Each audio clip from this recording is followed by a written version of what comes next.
कभी कभी। आज मेरी रचना का नाम है कभी कभी। बहुत दिल से लिखी है, दिल पर दस्तक दे जाएगी तो कभी कभी मुझे भी बहुत अच्छा लगेगा। जिसके बारे में लिख रही हूँ वह कभी कभी नहीं, हमेशा ही अच्छी रही और हमेशा ही उसे एक बहुत बड़े व्यक्तित्व के रूप में याद किया जाएगा। कभी कभी कोई याद इतना अधिक आता है, यादों की ऐसी आती है सुनामी, नैनों में सैलाब सा उतर आ जाता है। कभी कभी कोई इतना अधिक याद आता है, यादों की ऐसी आती है सुनामी, नैनों में सैलाब उतर आता है।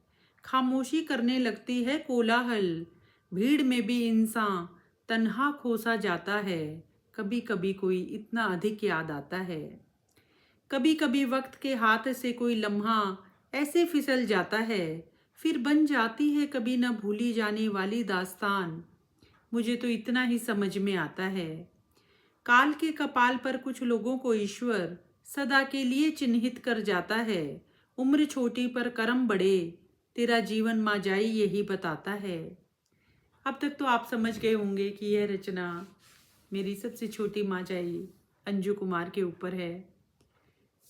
वो थी ही ऐसी कि उस पर तो लिखते हुए ना मेरे स्वर और व्यंजन सब कम हो जाते हैं, भाव स्तब्ध हो जाते हैं, शब्द खामोश हो जाते हैं, कुछ ऐसा सा है। दिल में करुणा, दिमाग में ज्ञान, जहन में स्नेह और परवाह, तेरे ऐसे रहे माँ जाई जैसे सुर का सरगम से नाता है। कहती नहीं तू कर देती थी, ईश्वर तुझ जैसे लोगों को बड़ी फुर्सत में बनाता है।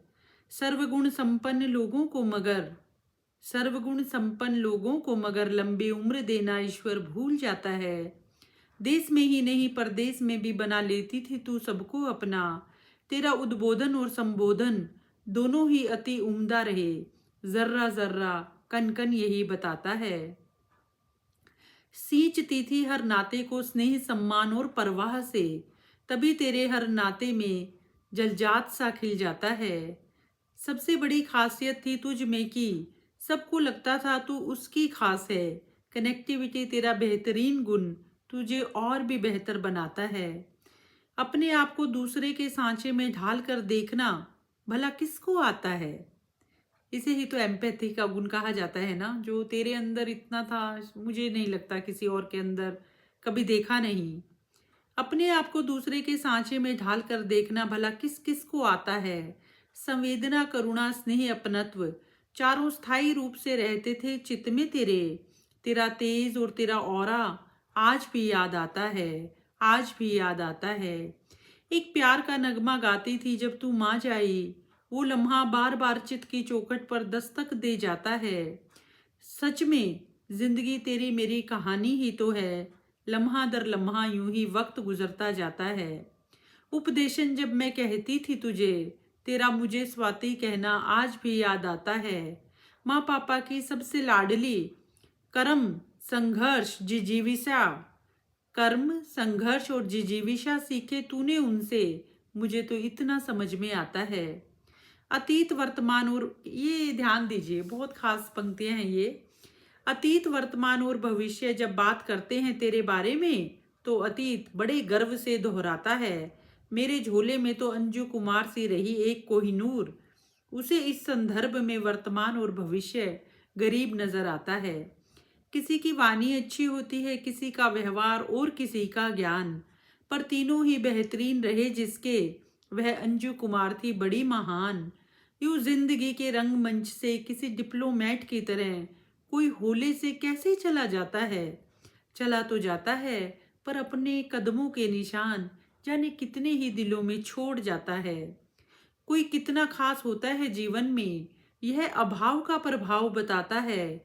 छोटों में छोटी सी बड़ों में बड़ी सी, छोटों में छोटी सी बड़ों में बड़ी सी, तेरा तो चित्त चितवन चरित्र चित्र चेतन अचेतन सब सुहाता है। कितनी प्यारी पंक्ति है ना उसके लिए, और कितनी 100% सच। तेरा तो चित्त चितवन चरित्र चित्र चेतन अचेतन सब सुहाता है।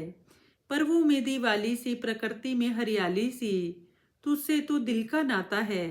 तेरा चरित्र तो माँ जाई हम सबको कुछ ना कुछ अवश्य सिखाता है। किसी अभाव का प्रभाव ना हुआ तुझ पर, अभाव तो तेरे हौसले और भी बढ़ाता है। खुद मझधार में होकर भी भला साहिल का पता कौन बताता है। बिखरना नहीं निखरना सीखा सदा तूने, संघर्षों और चुनौतियों से तुझे लड़ना आता है। सबके भीतर छिपा है एक हनुमान, तेरा यह कथन मुझे पग पग पर याद आता है। अपने भीतर छिपी अपार अथाह संभावनाओं को हम अक्सर देख नहीं पाते। कर्म और मेहनत का तो चोली दामन का नाता है। सफलता का कोई शॉर्टकट नहीं होता। तेरे मुख से मैंने ये जाने ये बात कितनी बार सुनी। पढ़ाई करना तो सबसे आसान है सदा कहती थी तू, पढ़ने से इंसान तो धरा पर रहकर गगन को छू जाता है। संकल्प को कैसे मिलाते हैं सिद्धि से, प्रयास आम को कैसे बना देते हैं खास। तेरा चरित्र माजाई सब कुछ तो बताता है। बड़े सपने देख उसी दिशा में जी जान से काम करना, तेरा चरित्र सबके लिए अनुकरणीय बन जाता है। प्रेम सुता प्रेम सुता, प्रेम को पढ़ा नहीं गढ़ा तूने, प्रेम को निभाना तो तुझ जैसे लोगों को ही आता है।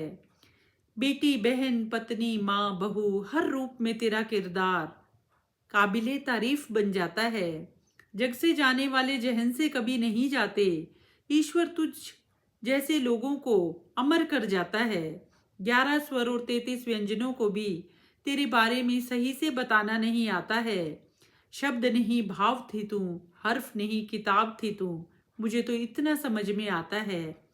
कोई पुण्य कर्म किए होंगे पिछले जन्म में, कोई पुण्य कर्म किए होंगे पिछले पिछले जन्म में, जो तुझसे माँ जाई का रहा मेरा नाता है, जो तुझसे माँ जाई का रहा मेरा नाता है।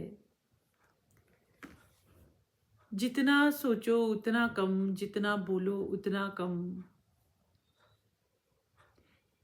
सच में मुझे ना एक बात पर 100% विश्वास है कि हर भाव के लिए शब्दावली नहीं बनी, क्योंकि हर जिसने शब्दावली बनाई जरूरी तो नहीं ना उसे वो अनुभूति हुई हो।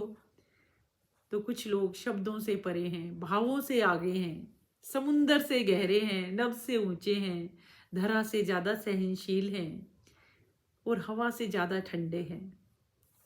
और उस कुछ लोगों में, मेरे जहन में, मेरे व्यक्तिगत अनुभव में तो नाम अंजू कुमार का आता है। जो जो उसके संपर्क में आया, चाहे देसी हो विदेशी हो, वो उसके व्यक्तित्व की तरफ ऐसे खिंचता चला गया जैसे चुंबक, जैसे लोहा चुंबक की ओर खिंच जाता है। तुझे चुंबक कहूं तो अतिशयोक्ति ना होगी। शब्दों में बांधना मेरे बस की बात नहीं, फिर भी एक कोशिश करना मेरी एक नैतिक जिम्मेदारी बन जाती है, ताकि आगे आने वाली पीढ़ियां ये तो जाने कि उनकी मौसी, उनकी माँ, उनकी बुआ कैसी कैसे व्यक्तित्व की स्वामिनी थी। जो बड़े बड़े चरित्र होते हैं ना, वो बार बार पैदा नहीं होते, उन्हें ईश्वर किसी विशेष निमित्त के लिए धरा पर भेजता है। और तेरा व्यक्तित्व सच में ऐसा था। युग आएंगे युग जाएंगे, किरदार बदलते जाएंगे, पर जो किरदार तूने निभाया उसे लोग सदा के लिए जहन में रखते जाएंगे।